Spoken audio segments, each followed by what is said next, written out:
Om Bhurabhuva Svatsavituravarenyam Bhargo Devasya Dhimahi Dhiyo Yo Na Prachodayat Om Shanti Shanti Shanti. Namaste my dear friends. This is video number 11 and it starts with chapter number 11 with the devotees at Dakshineshwar Part 1, Monday, June 4, 1883. About 9 o'clock in the morning, the devotees began to arrive at the temple garden. Sri Ramakrishna was sitting on the porch of his room facing the Ganges. M, who had spent the previous night with the master, sat near him. Balram and several other devotees were present. Rakhal lay on the floor, resting his head on the master's lap.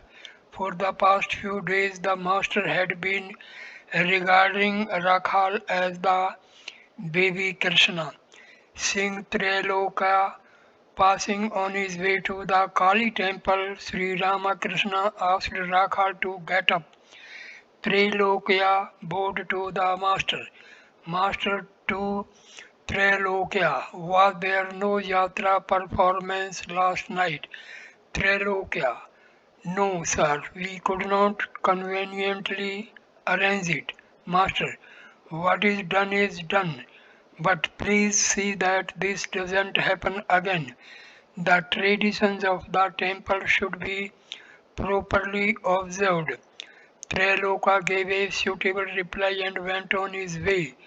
After a while, Ram Chatterjee, the priest of the Vishnu temple, came up to Sri Ramakrishna. Master, well, Ram, I told Trailoka that the yatra performance should not be omitted again.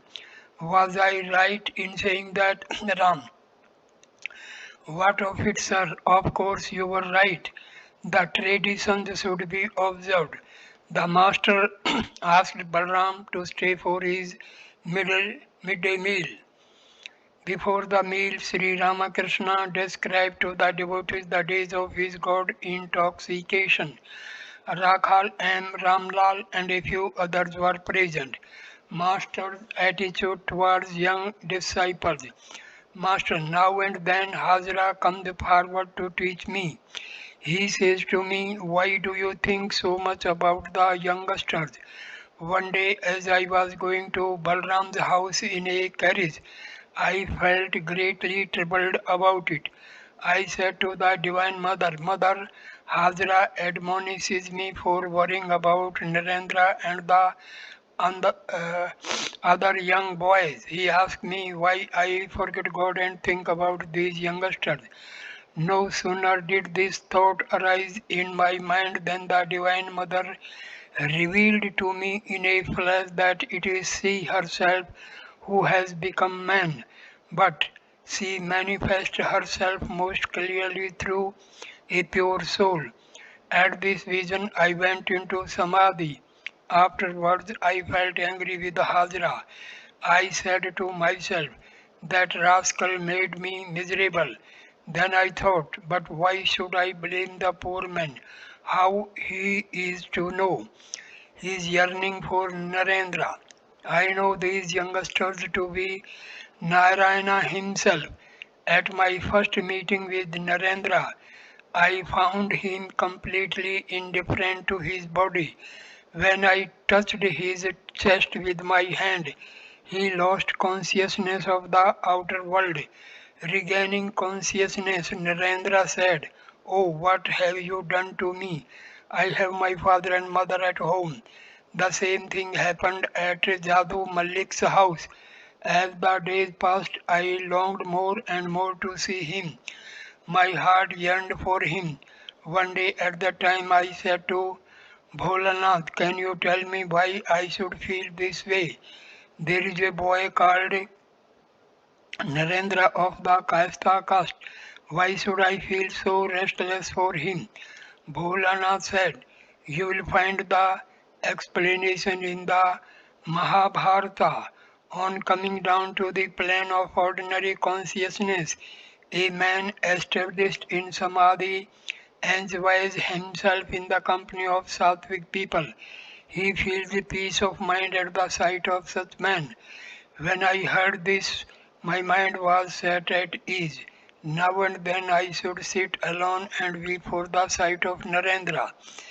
Reminiscences of his God intoxicated state. Oh, what a state of mind though I passed through. When I first had that experience, I could not perceive the coming and going of day or night. People said I was insane. What else could they say? They might be merry.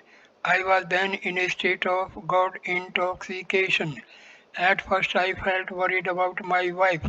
Then I thought she too would eat and drink and live like me. I visited my father-in-law's house. They arranged a kirtan. It was a great religious festival, and there was much singing of God's holy name. Now and then I would wonder about my future. I would say to the Divine Mother, Mother, I shall take my spiritual experiences to be real. If the landlords of the country show me respect, they too came of their own accord and talked with me. Oh, what an ecstatic state it was! Even the slightest suggestion would awaken my spiritual consciousness. I worshipped the beautiful in a girl 14 years old. I saw that she was the personification of the Divine Mother. At the end of the worship, I bowed before her and offered a rupee at her feet. One day I witnessed a Ramlila performance. I saw the performers to be the actual Sita, Rama, Lakshmana, Hanuman, and Vibhishana. Then I worshipped the actors and actresses who played those parts. At the time I used to invite maidens here and worship them. I found them to be embodiments of the Divine Mother herself. One day I saw a woman in blue standing near the bakul tree. She was a prostitute, but she instantly kindled in me the vision of Sita. I forgot the woman. I saw that it was Sita herself on her way to meet Rama after her rescue from Ramana in Ceylon. For a long time I remained in Samadhi, unconscious of the outer world. Another day I had gone to the Maidan in Calcutta for fresh air. A great crowd had assembled there to watch a balloon ascension. Suddenly I saw an English boy leaning against a tree. As he stood there, his body was bent in three places. The vision of Krishna came before me in a flash. I went into Samadhi. Once at Sihor, I fed the cowherd boys. I put sweetmeats into their hands. I saw that these boys were actually the cowherd boys of Vrindavan, and I partook of the sweetmeats from their hands. At that time I was almost unconscious of the outer world. Mathur Babu kept me at his Jan Bazar mansion a few days. While living there, I regarded myself as the handmaid of the Divine Mother. The ladies of the house did not feel at all bashful with me. They felt as free before me as women feel before a small boy or a girl. I used to escort Mathur's daughter to her husband's chamber with the maid servant. Even now, the slightest thing awakens God consciousness in me. Rakhal, Rakhal used to repeat the name of God half aloud. At such times, I could not control myself. It would rouse my spiritual consciousness and overwhelm me. In Ramakrishna went Sri Ramakrishna went on describing the different experiences he had had while worshipping the Divine Mother as her handmaid. He said, once I imitated a professional woman singer for a man singer. He said my acting was quite correct and asked me where I had learnt it. The master repeated his imitation for the devotees and they burst into laughter. After his noon meal, the master took a short rest. Manilal Malik, an old member of the Brahmosmas, entered the room and sat down after saluting the master, who was still lying on his bed. Manilal asked him questions now and then, and the master, still half asleep, answered with a word or two. Manilal said that Shivnath admired Nitya Gopal's spiritual state. The master asked in a sleepy tone what they thought of Hajra. Then Sri Ramakrishna sat upon his bed and told Manilal about Bhavnath's devotion to God. Master, oh, what an exalted state he is in! He has hardly begun to sing about God before his eyes filled with tears. The very sight of Harish made him ecstatic. He said that Harish was very lucky. He made the remark because Harish was spending a few days here now and then away from his home. Sri Ramakrishna asked him, well, what is the cause of bhakti? Why should the spiritual feeling of young boys like Bhavnath be awakened? M remained silent. Master, the fact is, all men may look alike from the outside, but some of them have filings of condensed milk. Cakes may have filings of condensed milk or powdered black grams, but they all look alike from the outside. The desire to know God, ecstatic love of Him, and such other spiritual qualities are the condensed milk. Reassurance to the devotees and parable of the tigress. Sri Ramakrishna spoke reassuringly to the devotees. Master to M. Some think, oh, I am a bound soul. I shall never acquire knowledge and devotion. But if one receives the Guru's grace, one has nothing to fear. Once a tigress attacked a flock of goats. As she sprang on her prey, she gave birth to a cub and died. The cub grew up in the company of the goats. The goats ate grass and the cub followed their example. They bleated, the cub bleated too. Gradually it grew to be a big tiger. One day another tiger attacked the same flock. It was amazed to see the grass-eating tiger running after it. The wild tiger at last seized it, whereupon the grass-eating tiger began to bleat. The wild tiger dragged it to the water and said, look at your face in the water. It is just like mine. Here is a little meat. Eat it. Saying this, it thrust some meat into its mouth. But the grass-eating tiger would not swallow it and began to bleat again. Gradually, however, it got the taste for blood and came to relish the meat. Then the wild tiger said, now you see there is no difference between you and me. Come along and follow me into the forest. So there can be no fear if the Guru's grace descends on one. He will let you know who you are and what your real nature is. If the devotees practice spiritual discipline a little, the Guru explains everything to him. Then the disciple understands for himself what is real and what is unreal. God alone is real and the world is illusory. Parable of the false ascetic. One night a fisherman went into a garden and cast his net into the lake in order to steal some fish. The owner heard him and surrounded him with his servants. They brought lighted torches and began to search for him. In the meantime, the fisherman smeared his body with ashes and sat under a tree, pretending to be a holy man. The owner and his men searched a great deal but could not find the thief. All they saw was a holy man covered with ashes, meditating under a tree. The next day, the news spread in the neighborhood that a great sage was staying in the garden. People gathered there and saluted him with offerings of fruit, flowers, and sweets. Many also offered silver and copper coins.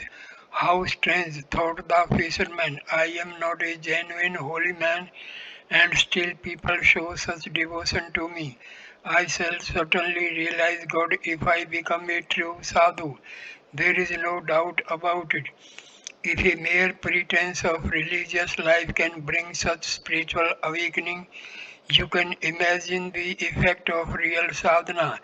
In that state, you will surely realize that it is real and what is unreal.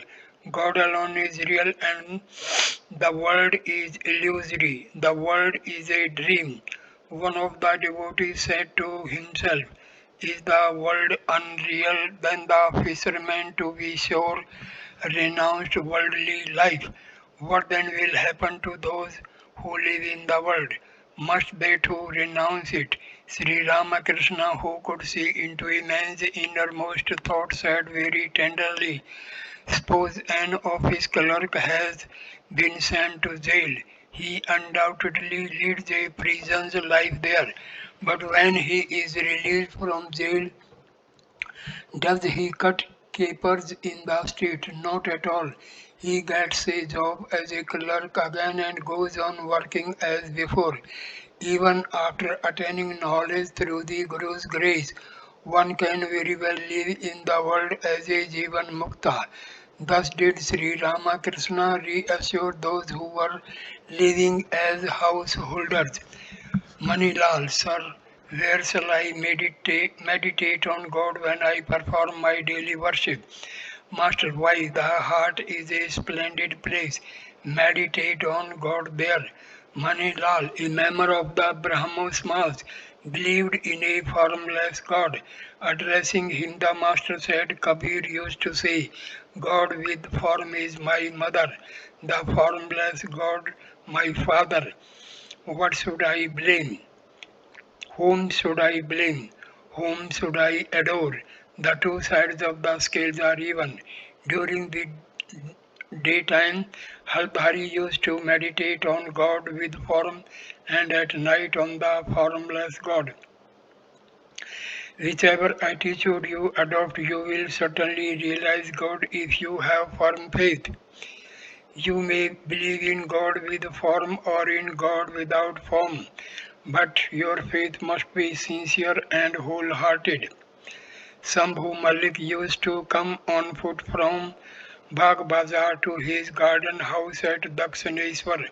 One day a friend said to him, it is risky to walk such a long distance. Why don't you come in a carriage? At that Shambhu's face turned red and he exclaimed, I set out repeating the name of God. What danger can befall me? Through faith alone one attains everything. I used to say, I shall take all this to be true if I meet a certain person or if a certain officer of the temple garden talks to me. What I would think of would invariably come to pass.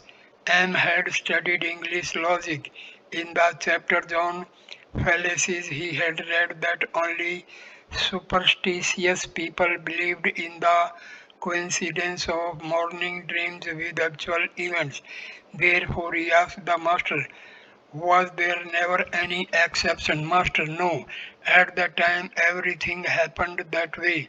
I would repeat the name of God and believe that a certain thing would happen and it would invariably come to pass.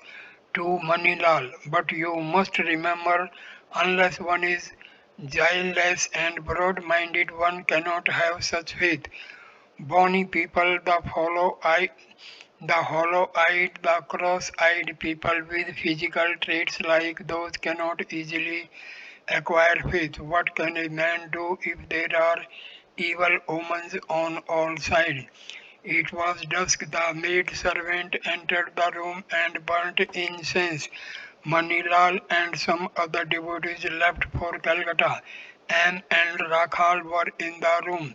The master was seated on a small couch, absorbed in meditation on the Divine Mother. There was complete silence. After a time, Bhagavati, an old maid servant of the temple proprietor, entered the room and saluted the master from a distance. Sri Ramakrishna bade her sit down. The master had known her for many years. In her younger days, she had lived a rather immoral life, but the master's compassion was great. Soon he began to converse with her. Master, now you are pretty old. Have you been feeding the Vaishnavas and holy men and thus spending your money in a noble way? Bhagavati smiling, how can I say that, Master? Have you been to Vrindavan, Banaras and the other holy places? Bhagavati shrinkingly, how can I say that? I have built a bathing place and my name is inscribed there on a slab. Master, indeed.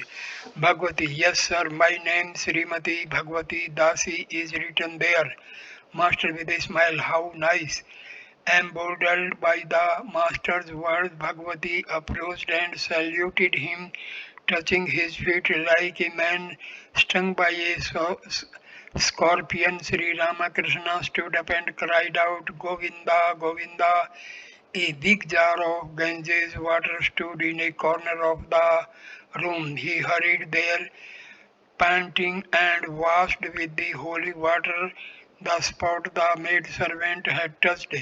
The devotees in the room were amazed to see this incident. Bhagavati sat as if struck dead.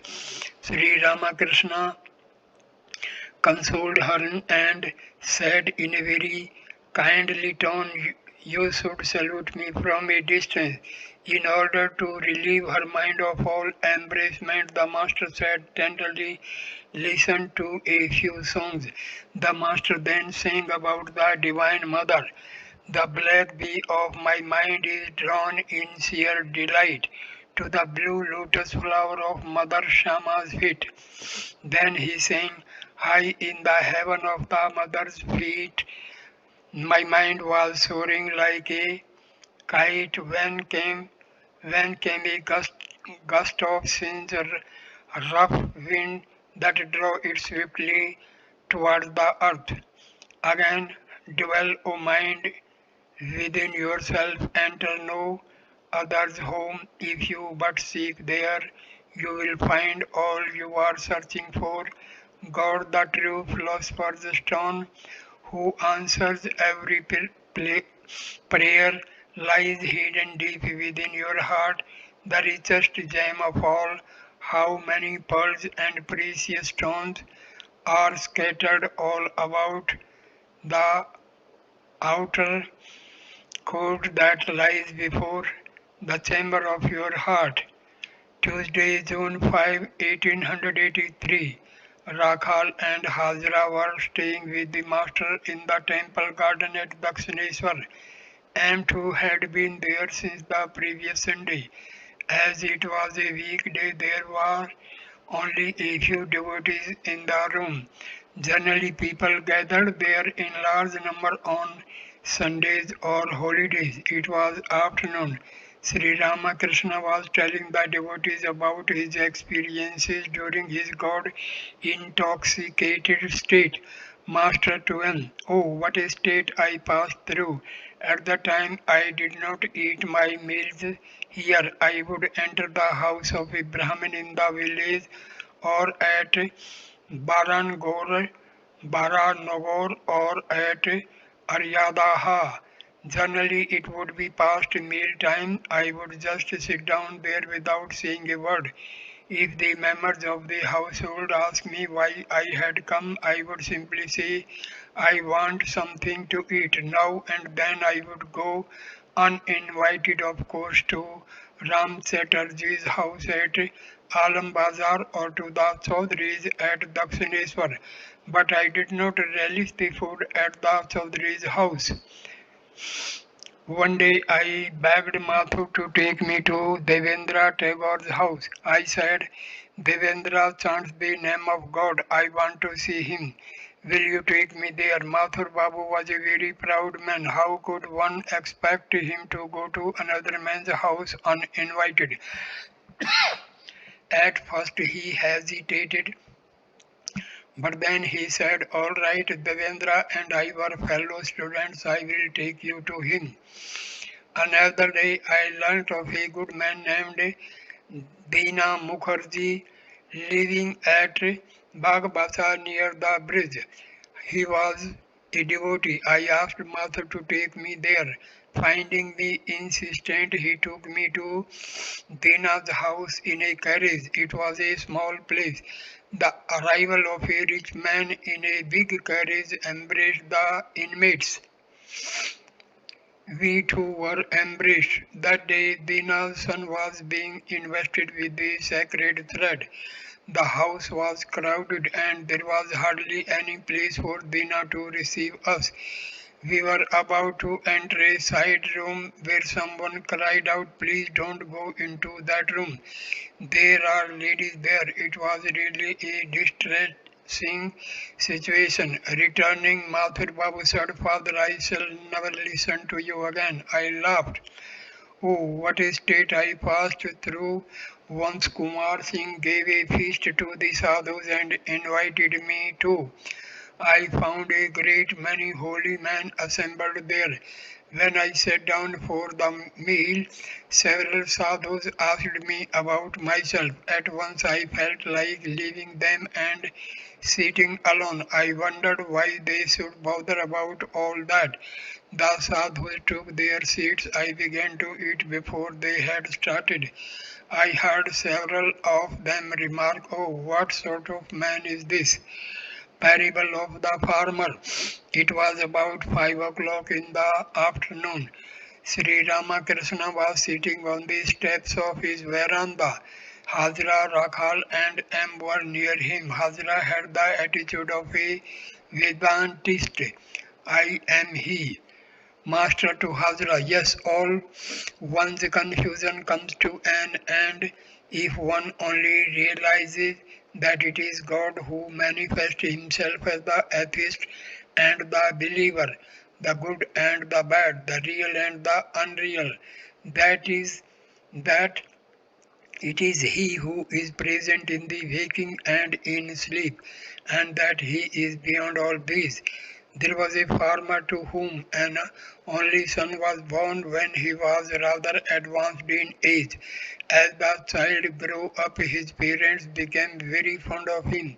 One day the farmer was out working in the fields when a neighbor told him that his son was dangerously ill indeed at the point of death.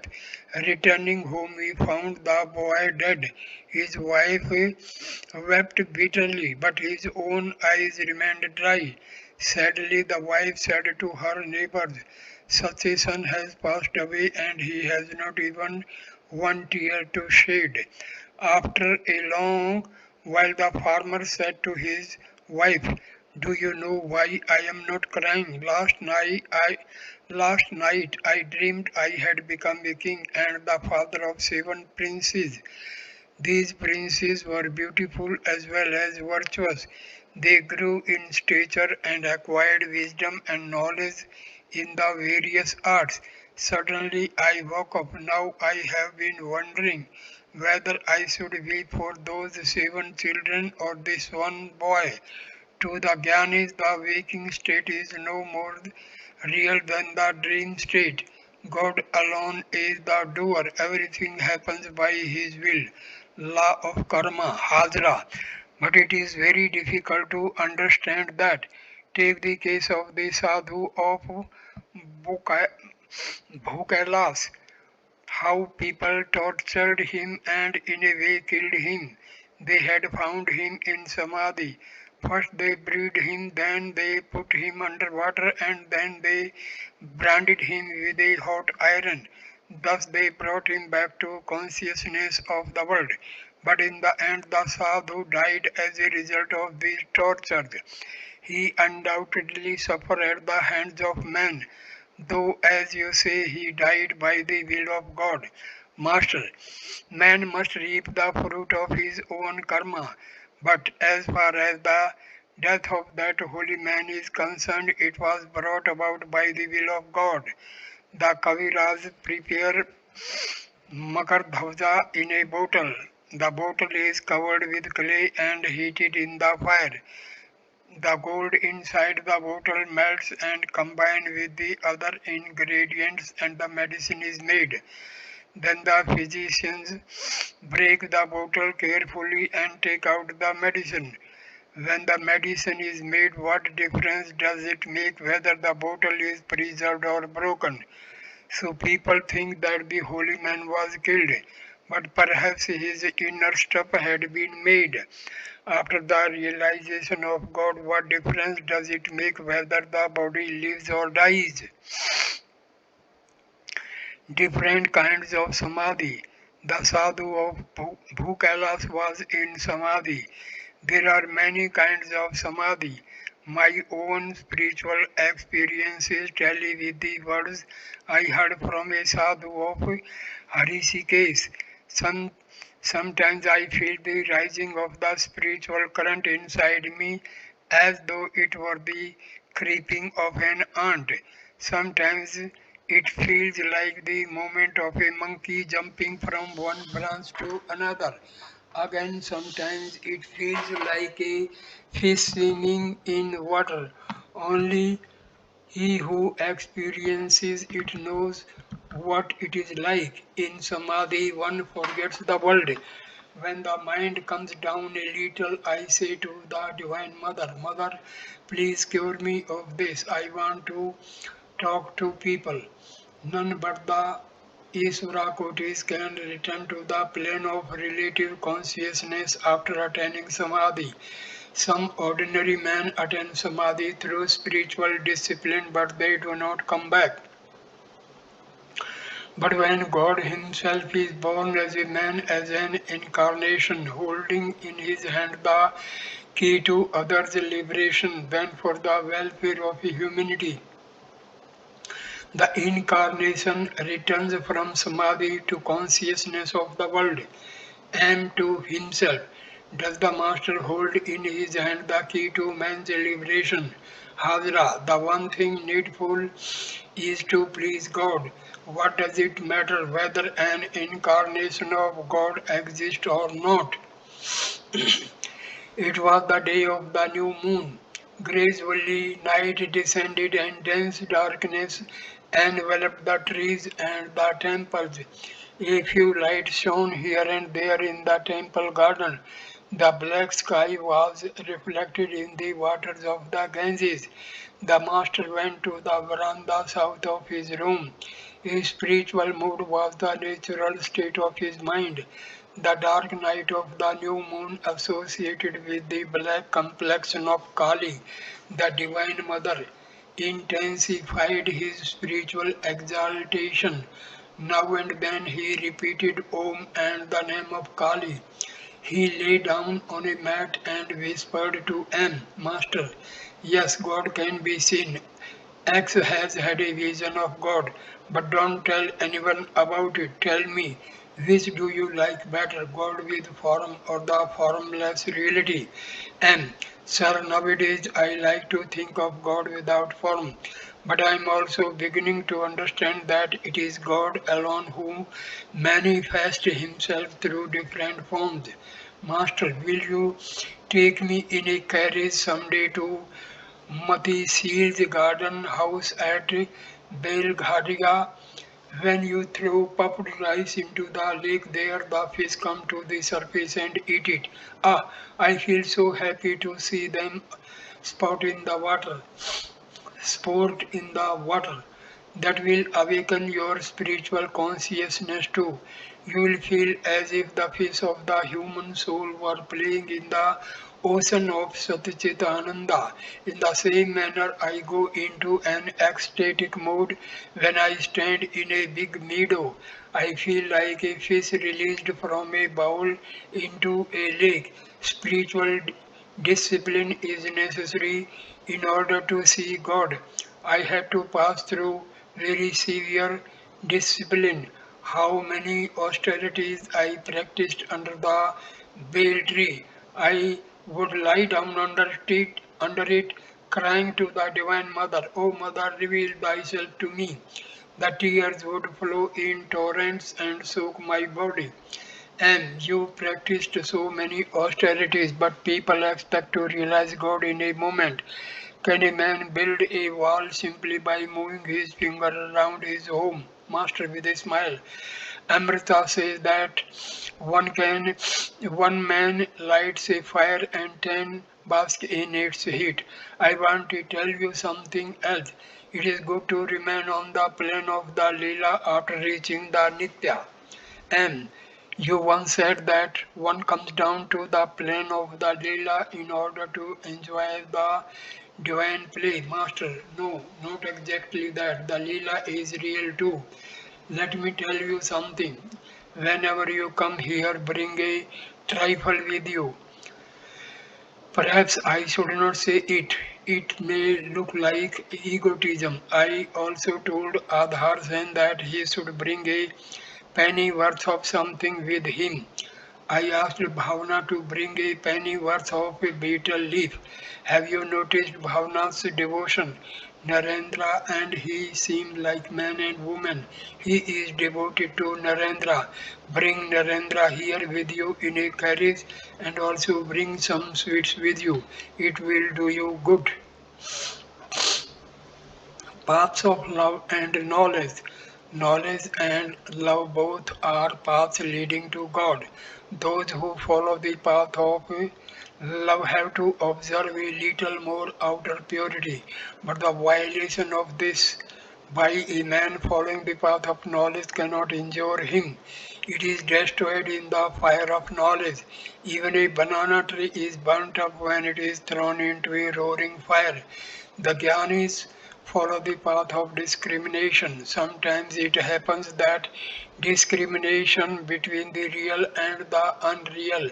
A man loses his faith in the existence of God, but a devotee who sincerely yearns for God does not give up his meditation even though he is invaded by atheistic ideas.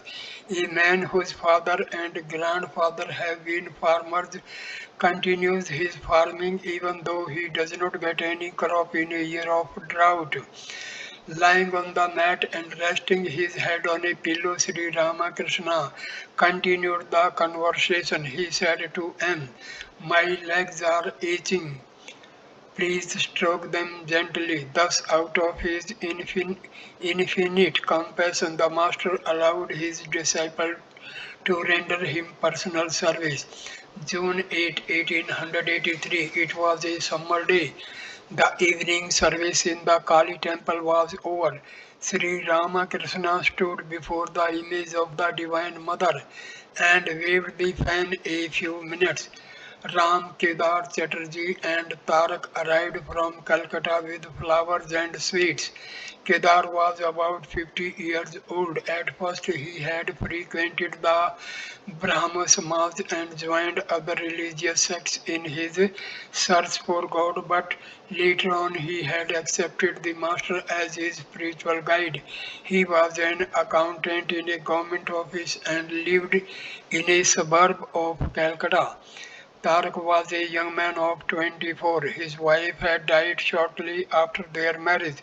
He hailed from the village of Barasat, not far from Calcutta. His father, a highly spiritual soul, had visited Sri Ramakrishna, Sri Ramakrishna many times. Tarak often went to Ram's house and used to go to Dakshineshwar in the company of Ram and Nitya Gopal. He worked in a business firm, but his attitude towards the world was one of utter indifference. As Sri Ramakrishna came out of the temple, he saw Ram, Kedar, and Tarak and other devotees standing outside. He showed his affection for Tarak by touching his chin. He was very happy to see him. Returning to his room, the master sat on the floor in an ecstatic mood. With his legs stretched before him, Ram and Kedar decorated his feet with flowers and garlands. The master was in samadhi.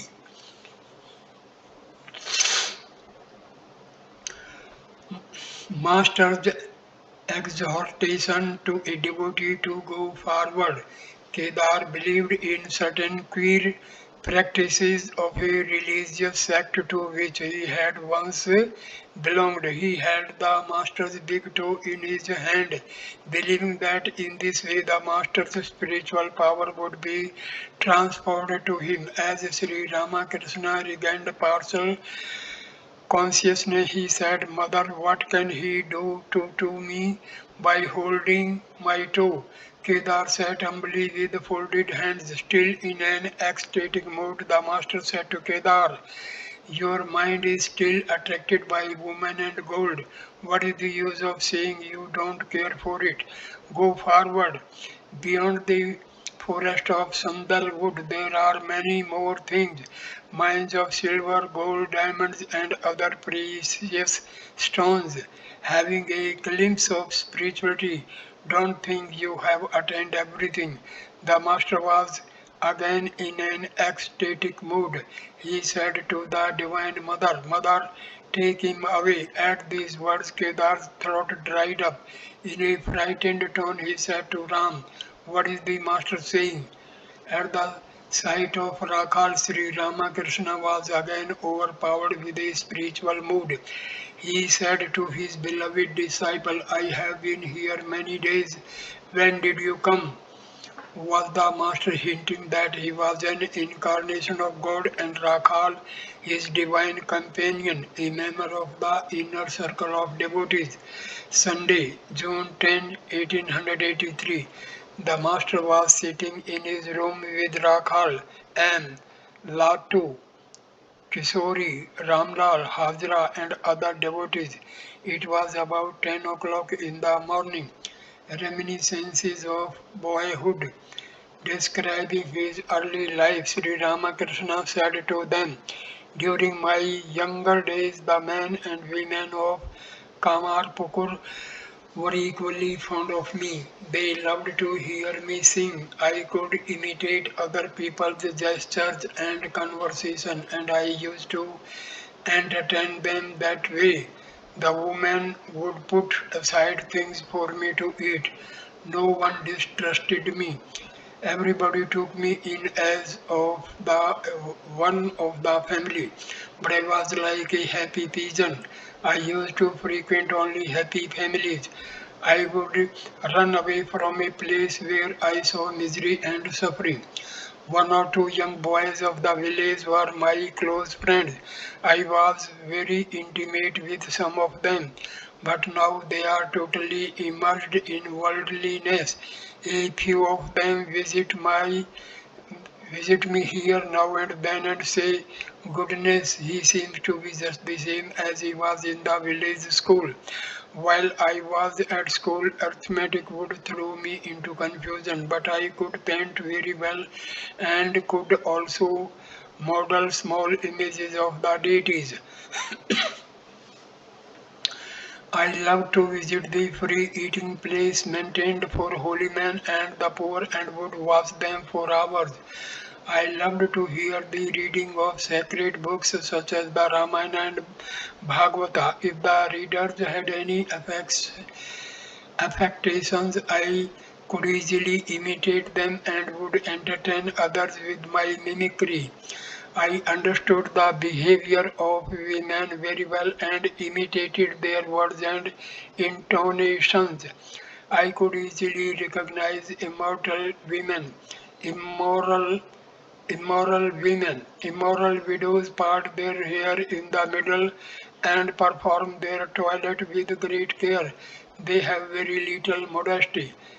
The way they sit is so different, but let us not talk of worldly things anymore. The master asked Ramlal to sing. Ramlal sang, "Who is this terrible woman dark as the sky at midnight? Who is this woman dancing over the field of battle like a blue lotus that floats on a crimson sea of blood? Who is she, clad alone in the infinite for a garment, rolling her three great eyes in frenzy and savage fury? Under the weight of her tread, the earth itself is trembling. Shiva, her mighty husband, who wields the fearful trident, lies like a lifeless corpse beneath her conquering feet." The next song described the grief of Mandodari at the death of her husband Ramana.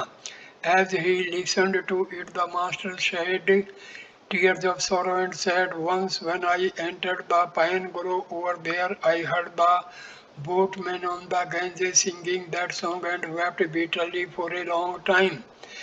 I had to be brought back to my room." Ramlal sang about the love of the gopis for Sri Krishna. Akrura was about to drive Sri Krishna in a chariot from Vrindavan to Mathura. The gopis would not let him go. Some held the wheels of the chariot, some lay down in front of it.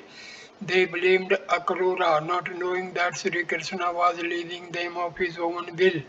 Akrura was explaining this to the gopis. Ramlal saying, hold not the chariot's wheels. Is it the wheels that make it move? The mover of its wheel is Krishna, by whose will the worlds are moved."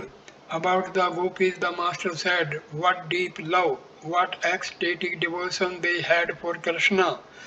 Radha painted the picture of Sri Krishna with her own hand, but did not paint his legs lest he should run away to Mathura. I used to sing these songs very often during my boyhood. I could reproduce the whole drama from memory. After his meal, Sri Ramakrishna sat on the couch. He had not yet found time to rest. The devotees began to assemble.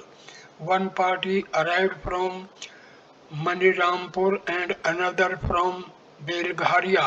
Some of the devotees said, "We have disturbed your rest, Master." "Oh no, what you say applies only to a Rajasic man. About him people say, oh, now he will enjoy his sleep." The devotee from Manirampur asked the master how to realize God. "Master, you must practice spiritual discipline a little. It will not do simply to say that milk contains butter. You must let the milk set into curd and then churn it. Only then can you get butter from it. Spiritual aspirants must go into solitude now and then. After acquiring love of God in solitude, they may live in the world. If one is wearing a pair of shoes, one can easily walk over thorns.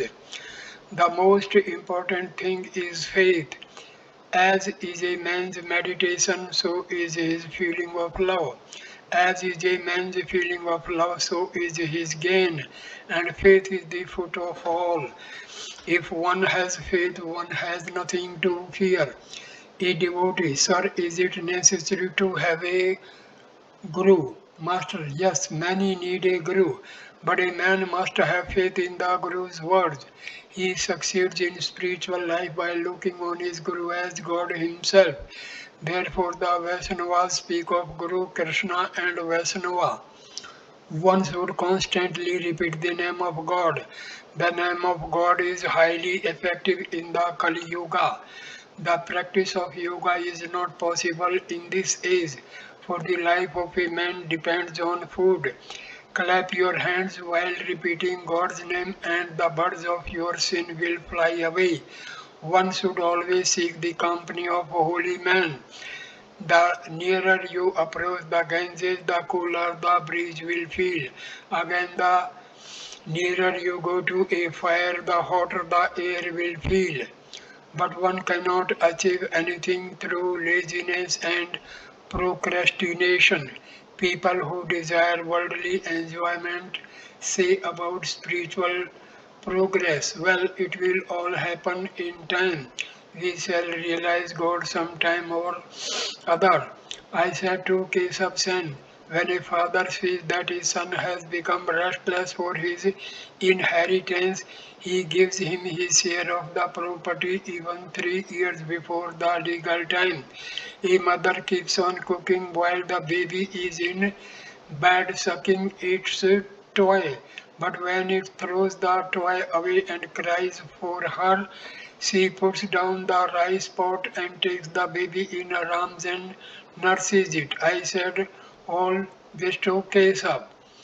It is said that in the Kali Yuga, if a man can weep for God one day and one night he sees him, feel piqued at God and say to him, you have created me, now you must reveal yourself to me. Whether you live in the world or elsewhere, always fix your mind on God.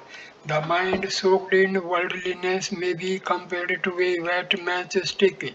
You won't get a spark however much you may rub it. Eklavya placed the clay image of Drona, his teacher, in front of him and thus learnt archery.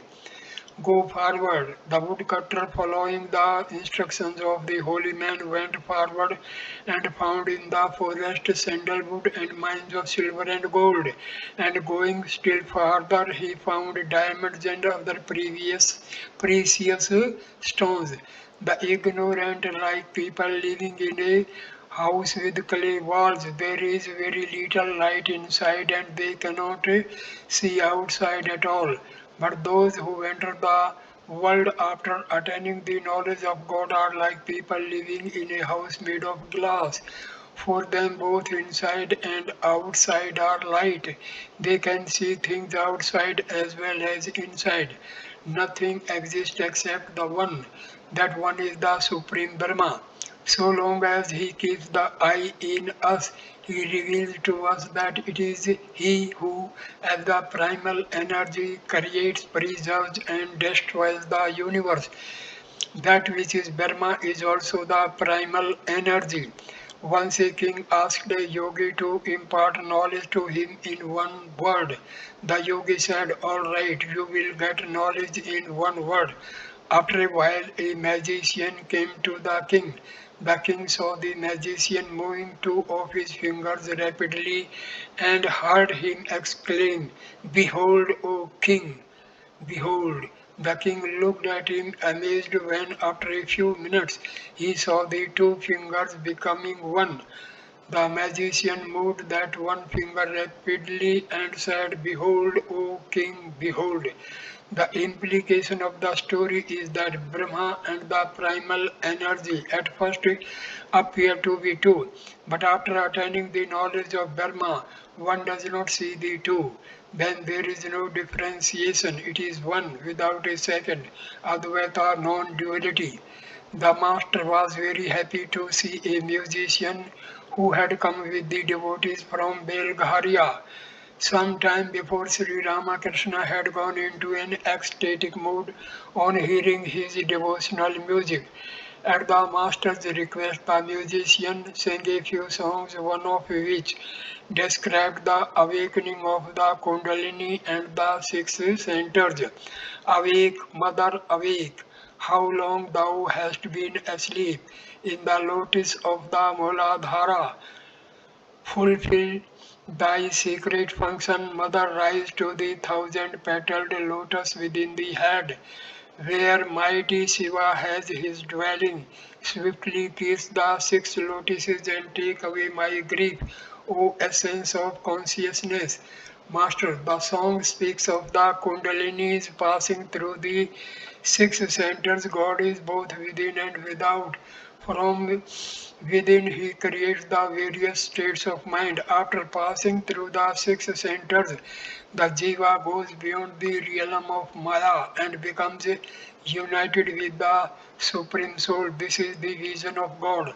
One cannot see God unless Maya steps aside from the door. Rama, Lakshmana, and Sita were walking together. Rama was in front, Sita walked in the middle, and Lakshmana followed them. But Lakshmana could not see Rama because Sita was between them. In like manner, man cannot see God because Maya is between them. To Mani Malik. But Maya streaks aside from the door when God shows his grace to the devotee. When the visitor stands before the doorkeeper says to the master, Sir, command us and we shall let him pass. There are two schools of thought, the Vedanta and the Purana. According to the Vedanta, this world is a framework of illusion. That is to say, it is all illusory like a dream. But according to the Purana, the books of devotion, God Himself has become the 24 cosmic principles. Worship God both within and without.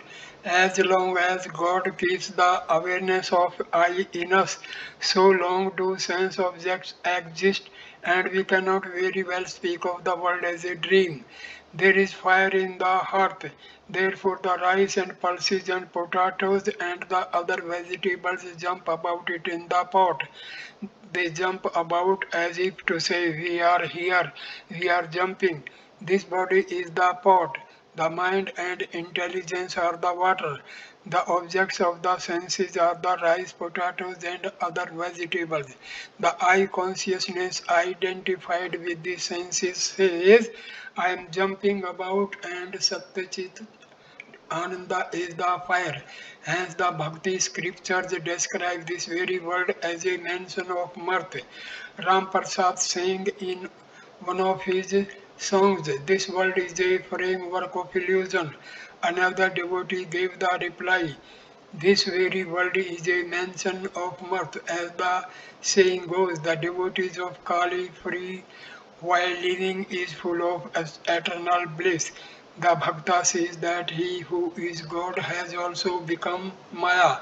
Again, he himself has become the universe and all its living beings. The Bhakta sees God the Bhakta sees God, Maya, the universe, and the living beings as one. Some devotees see everything as Rama. It is Rama alone who has become everything. Some see everything as Radha and Krishna. To them, it is Krishna alone who has become the 24 cosmic principles. It is like seeing everything green through green glasses. But the Bhakti scriptures admit that the manifestations of power are different in different beings. It is Rama who has become everything, no doubt, but he manifests himself more in some than in others. There is one kind of manifestation of Rama in the incarnation of God and another in man. Even the incarnations are conscious of the body. Embodiment is due to Maya. Rama wept for Sita, but the incarnation of God puts a bondage over his eyes by his own will, like children playing blind man's buff. The children stood the children stop playing when their mother calls them. It is quite different, however, with the ordinary man. The cloth his eyes are bandaged with is fastened to his back with screws as it were. There are 8 fetters: shame, hatred, fear, caste, lineage, good conduct, grief, and secretiveness. These are the 8 fetters, and they cannot be unfastened without the help of a group. I witness in spiritual life extolled a devotee, Sir, please bless us, Master. God is in all beings, but you must apply to the gas company. It will connect the storage tank with the pipe in your house.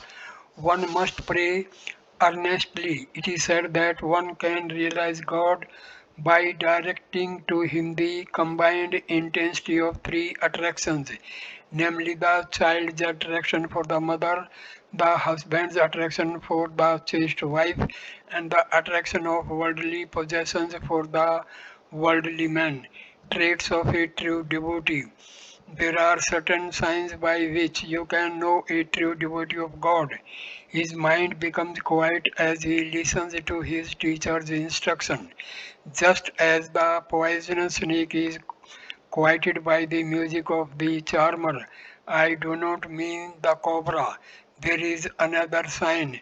A real devotee develops the power of assimilating instruction. An image cannot be impressed on bare glass but only on glass stained with a black solution as in photography.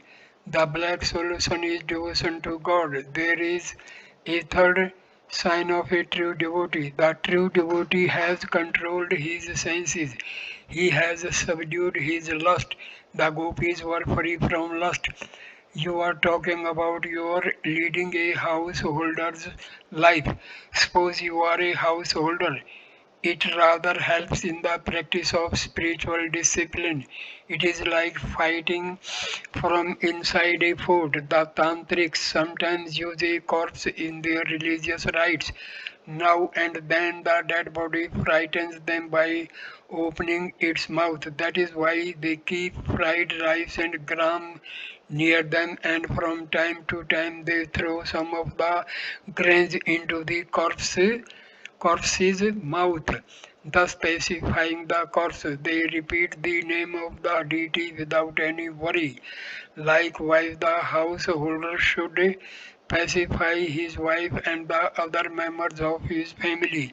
He should provide them with food and other necessities. Thus, he removes the obstacles to his practice of spiritual discipline.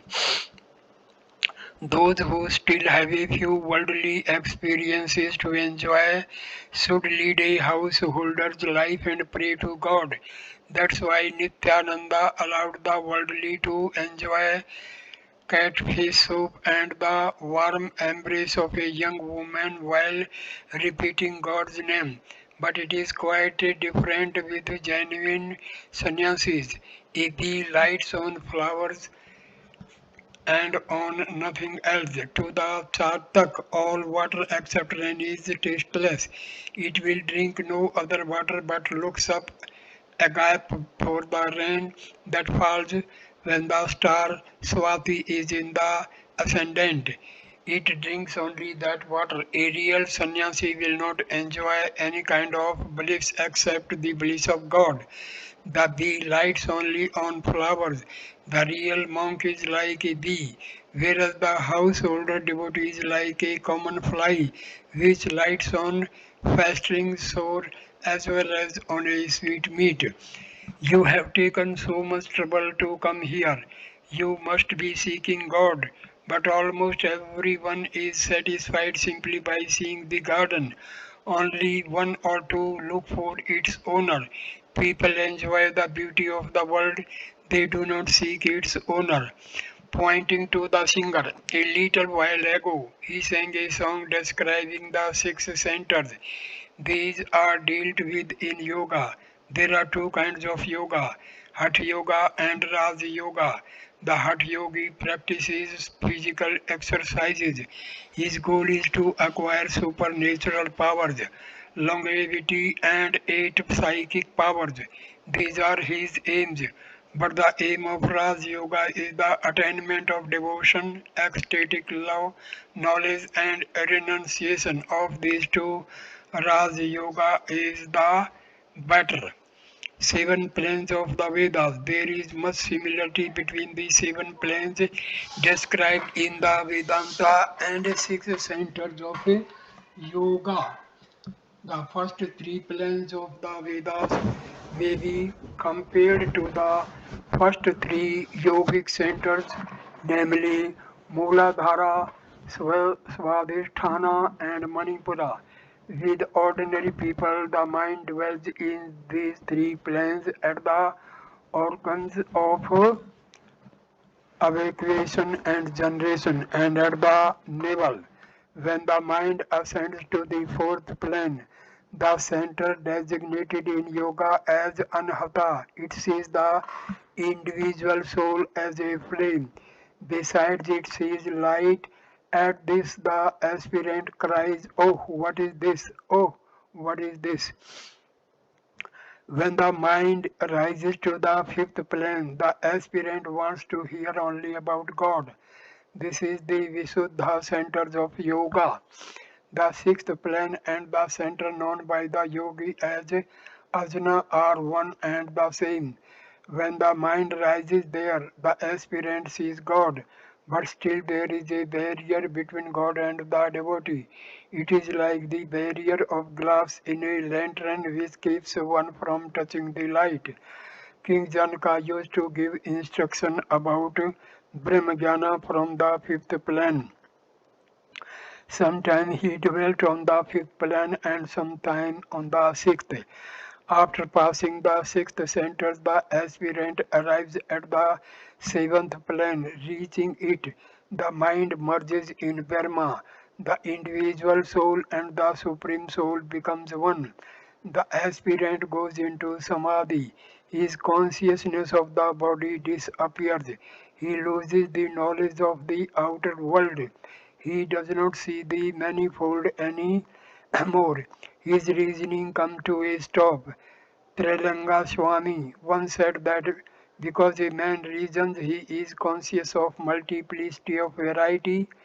Attaining Samadhi, one gives up the body in 21 days. Spiritual consciousness is not possible without the awakening of the Kundalini. A man who has realized God shows certain characteristics. He becomes like a child or a madman or an inert thing or a ghoul. Further, he is firmly convinced that he is the machine and God is its operator, that God alone is the doer and all others are his instruments. As some Sikh devotees once said to me, even the leaf moves because of even the leaf moves because of God's will. One should be aware that everything happens by the will of Rama. The weaver said the price of the cloth by the will of Rama is 1 rupee 6 annas. By the will of Rama, the robbery was committed. By the will of Rama, the robbers were arrested. By the will of Rama, I too was arrested by the police. And at last, by the will of Rama, I was released. It was dusk. Sri Ramakrishna had had no rest since the midday meal. He had talked unceasingly to the devotees about God. At last the visitors took their leave and went home. Friday, June 15, 1883. It was a holiday on account of the Hindu religious festival Dasahara. Among the devotees who visited Sri Ramakrishna at Dakshineswar that day were Adhar M and Rakhal's father. Rakhal's father-in-law was also present. All were seated on the floor of the master's room. Advice to householders. Rakhal's father Rakhal's father-in-law was a devotee of God. He asked the master, "Sir, can one realize God while leading the life of a householder?" Master, with a smile, "Why not? Live in the world like a mudfish. The mudfish lives in the mud, but itself remains unstained. Or live in the world like a loose woman. She attends to her household duties, but her mind is always on her sweetheart. Do your duty in the world, fixing your mind on God, but this is extremely difficult."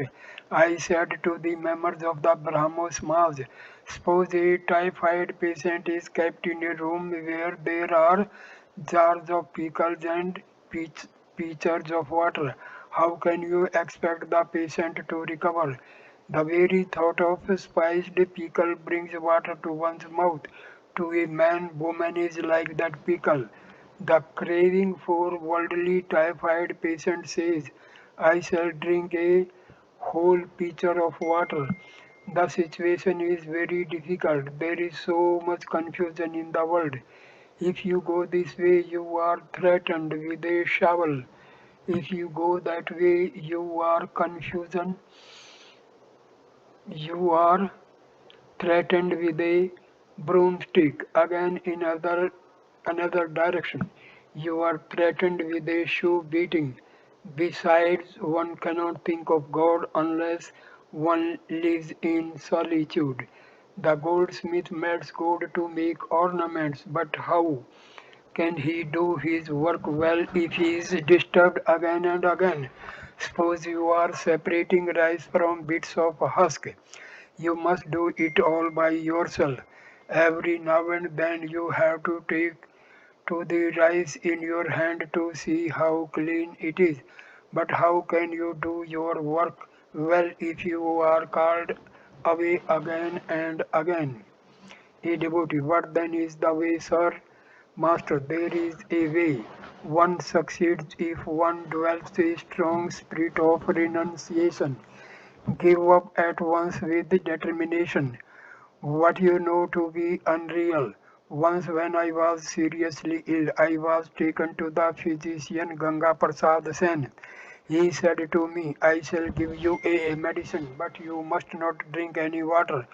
You may take pomegranate juice. Everyone wondered how I could live without water, but I was determined not to drink it. I said to myself, I am Paramahamsa and not a goose. I shall drink only milk. You have to spend a few days in solitude. If you but touch the granny, you are safe. Turn yourself into gold and then live wherever you please. After realizing God and divine love in solitude, one may live in the world as well. To Rakhal's father, that's why I ask the youngsters to stay with me, for they will develop love of God by staying here a few days. After that, they can very well lead the life of householder. Problem of good and evil. Devotee, if God is responsible for everything, then why should people speak of good and evil, virtue and vice? One commits a sin also by the will of God. Is not that so? Another devotee, how can we understand the will of God? Master, there is no doubt that virtue and vice exist in the world, but God Himself is unattached to them. There may be good and bad smells in the air, but the air is not attached to them. The very nature of God's creation is that good and evil, righteousness and unrighteousness will always exist in the world. Among the trees in the garden one finds mango and jackfruit and hog plum too. Have not you noticed that even wicked men are needed? Suppose there are rough tenants on an estate, then the landlord must send a ruffian to control them. The conversation again turned to the life of the householder. Master, to the devotees, you see, by leading a householder's life, a man needlessly dissipates his mental powers. The loss he thus incurs can be made up if he takes to monastic life. The first birth is a gift of the Father. Then comes the second birth when one is invested with the sacred thread. There is still another birth at the time of being initiated into monastic life. The two obstacles to spiritual life are women and gold. Attachment to women diverts one from the way leading to God. Man does not know what is that causes his downfall. Once while going to the fort, I could not see all that I was driving down a sloping road, but when the carriage went inside the fort, I realized how far down I had come. Alas, woman keeps man deluded. Captain says, my wife is full of wisdom. The man possessed by a ghost does not realize it. He says, why I am alright. The devotee listened to those words in deep silence. Master, it is not lust alone that one should be afraid of in the life of world. There are also dangers. Anger arises when obstacles are placed in the way of desire. M. A meal time at meal time, sometimes a cat stretches out its paw to take the fish from my plate, but I cannot show any resentment. Master, why? You may even beat it once in a while. What is the harm? A worldly man should hiss, but he should not pour out his venom. He must not actually injure others, but he should make a show of anger to protect himself from enemies. Otherwise, they will injure him. But a sannyasi need not even hiss. A devotee, I find it is extremely difficult for a householder to realize God. How few people can lead the life you prescribe for them. I have not found any. Master, why should that be so? I have heard of a deputy magistrate named Pratap Singh. He is a great man. He has many virtues, compassion and devotion to God. He meditates on God. Once he sent for me. Certainly there are people like him. The practice of discipline is absolutely necessary. Why should not a man succeed if he practices sadhana? But he doesn't have to work hard if he has real faith in his Guru's words. I conclude this video at this point. Thank you for watching this video. Namaste.